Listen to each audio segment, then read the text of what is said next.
갈라디아서 6장.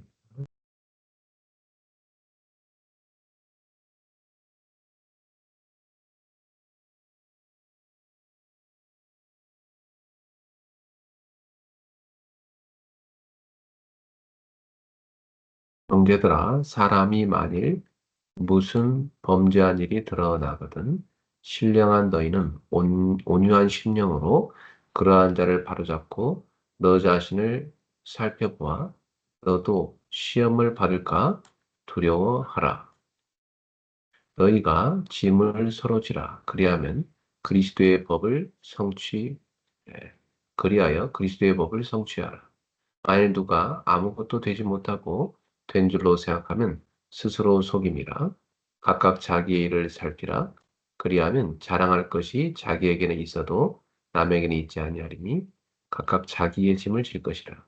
가르침을 받는 자는 말씀을 가르치는 자와 모든 좋은 것을 함께하라. 스스로 속이지 말라.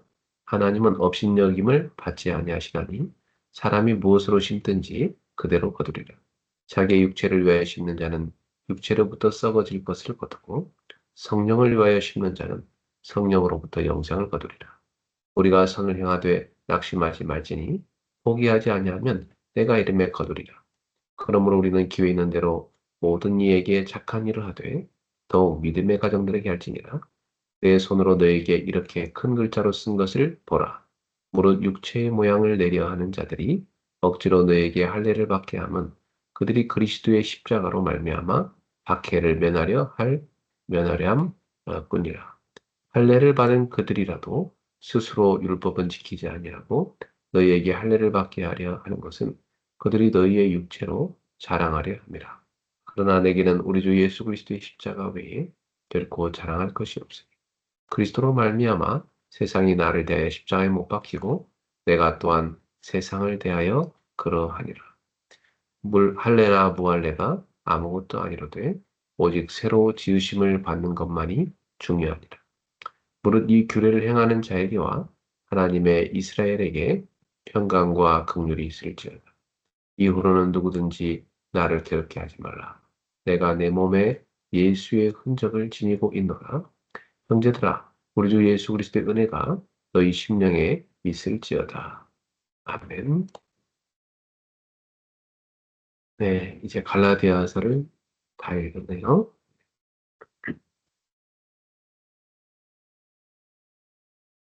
자, 오늘 말씀 묵상을 같이 보도록 하겠습니다.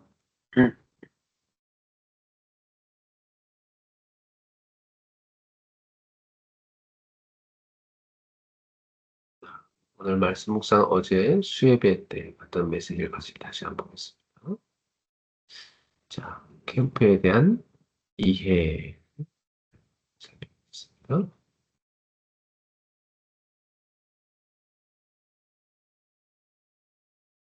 이사 60장 1절부터 3절. 일어나라 빛을 발하라. 이는 내 빛이 이렇고 여호와의 영광이 내 위에 임하였음이니라.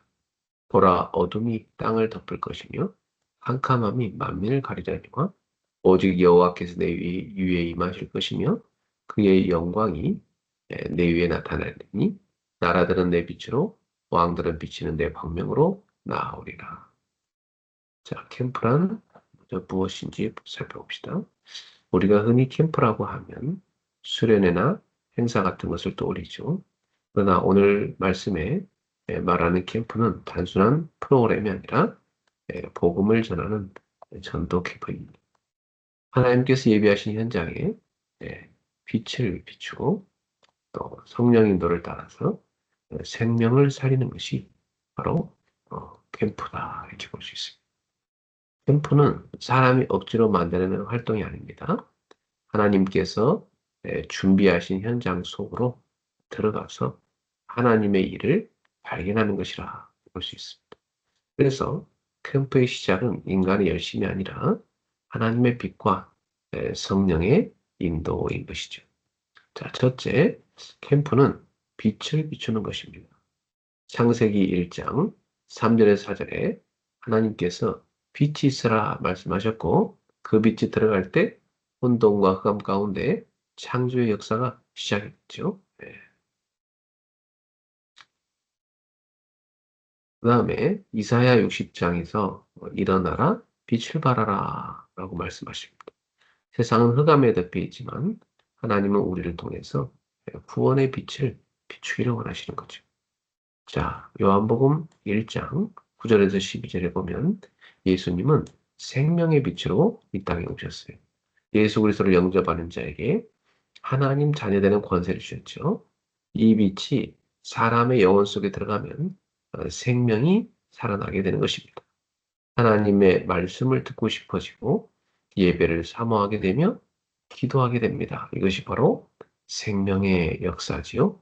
자, 베드로전서 2장 9절에 보니까 우리를 어두운 데서 불러내어 그의 기이한 빛에 들어가게 하신 이의 아름다운 덕을 선포하게 하려 하심이라. 이렇게 말씀했어요. 결국 캠프란 바로 그리스도의 빛을 비추어서 죽어가는 영혼을 살리는 것이라 이렇게 볼 수 있습니다. 둘째, 캠프는 성령의 인도를 받는 것입니다. 사도행전 13장에서 안디옥 교회가 금식하며 기도할 때 성령께서 바울과 바나바를 따로 세우셨죠. 또 사도행전 16장에서는 밤중에 기도하며 하나님의 인도를 구했습니다. 그래서 마게도냐로 가게 됐죠. 사도행전 19장에서는 바울이 두란노 서원에서 집중하여 말씀 운동을 지속했습니다. 중요한 것은 억지로 전도하려고 애쓰는 것이 아니죠. 먼저 성령의 인도를 받아야 하는 것입니다. 하나님께서는 준비된 사람에게 생명 살릴 만남을 주시거든요. 복음 가진 사람이 기도 속에 있을 때 하나님은 만남의 문을 열어주시는 것입니다. 세 번째, 캠프는 전체가 연합하는 것입니다. 교회 안의 성도들은 단순히 예배드린 사람들이 아니라 함께 현장을 살리는 팀이라고 볼 수가 있죠. 함께 기도하고 함께 현장을 볼 때 하나님은 새로운 문을 열어주시는 것입니다. 로컬 처치와 파라처치가 연합해서 지역과 후대를 살려야 되는 것이죠. 자, 캠프 300% 봅니다. 캠프는 단순히 한 번 전도하는 것이 아니고 하나님이 준비하신 길과 만남을 발견하는 것입니다.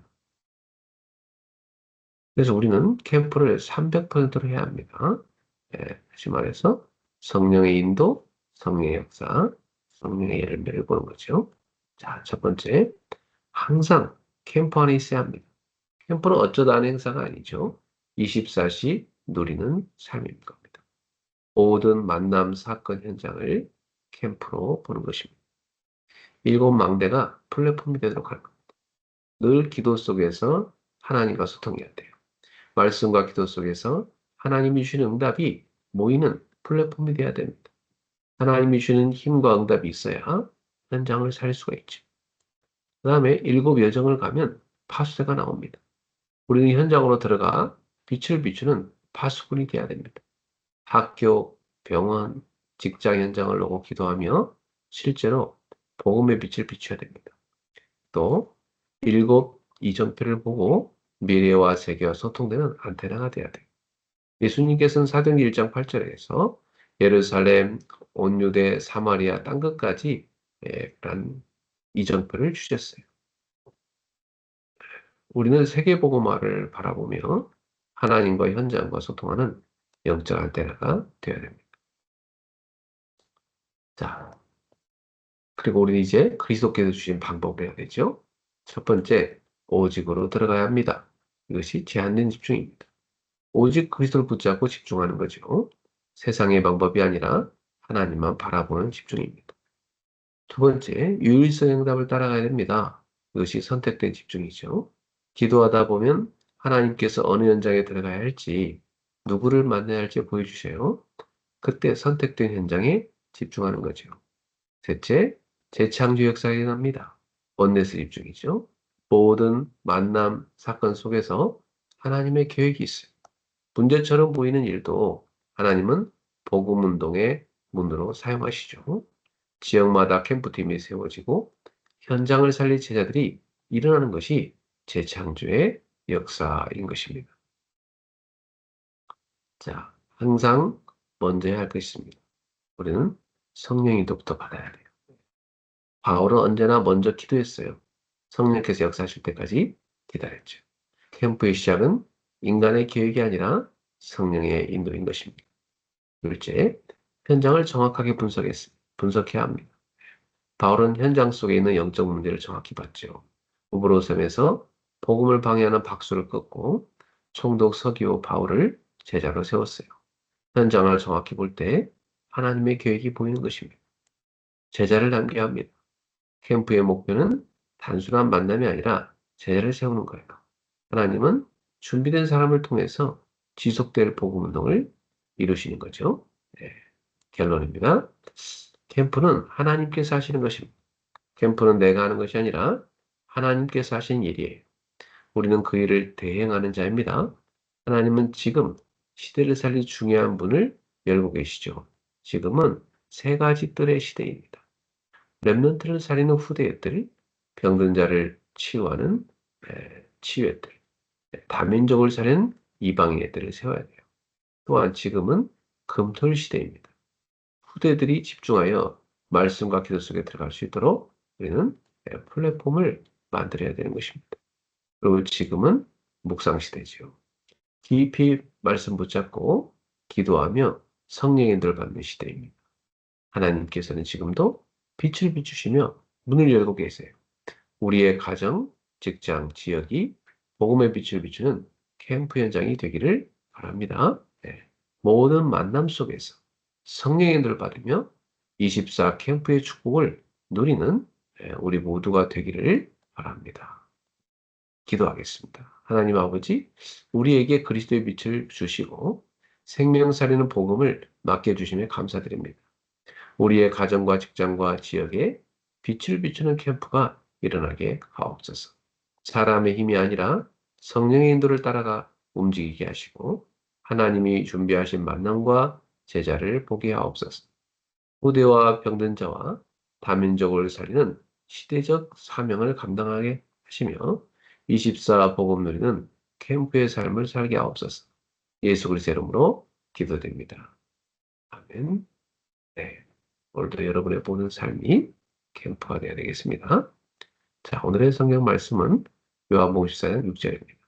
예수께서 이르시되 내가 곧 길이요 진리요 생명이니 나로 말미암 자고는 아버지께로 올 자가 없느니라.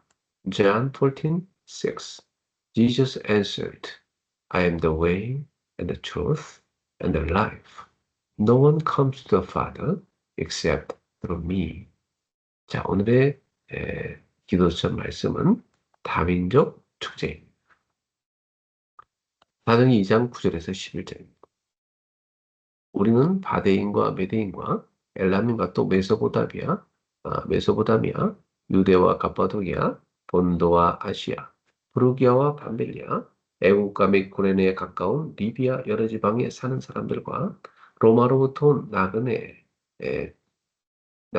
곧 유대인과 유대교에 들어온 사람들과 그레데인과 아라비아인들이라.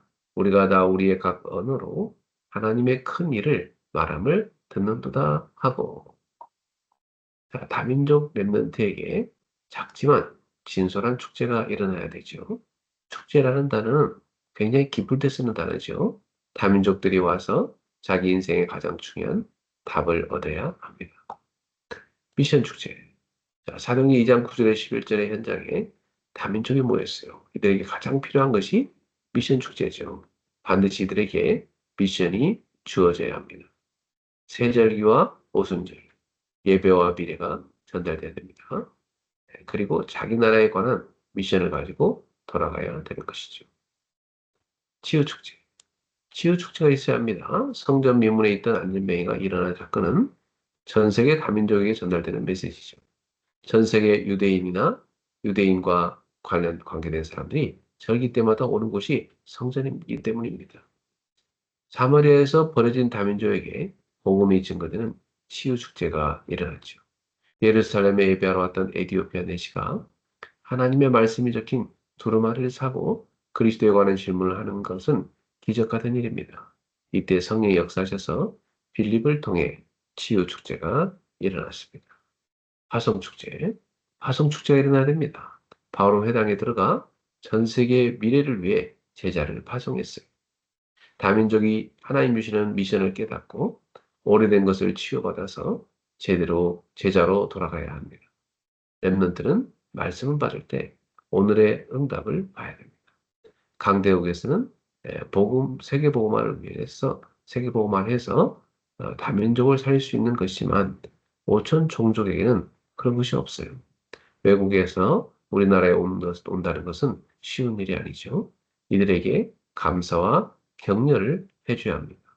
언제든지 이렇게 마무리와 지속을 잘해야 돼요. 자, 언약 기도입니다. 하나님께 감사드립니다. 오늘 중요한 시간에 중요한 분들이 모였습니다.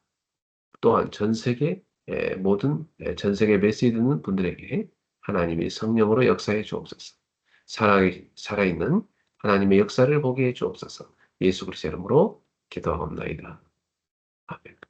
네, 오늘도 따뜻한 물 마시고 또 스트레칭 조깅도 하시고 헌금도 미리 준비하시고요. 오늘도 여러분이 전문성 분야 공부하시기 바랍니다. 자, 오늘도 전도자의 삶을 위해서 오늘의 말씀 전도 기도 한 줄씩 꼭 쓰고 그걸 가지고 출발하시기 바랍니다. 자, 오늘도 주님과 함께 우리 썸클럽 출발하겠습니다. 네, 승리하십시오. 그리스도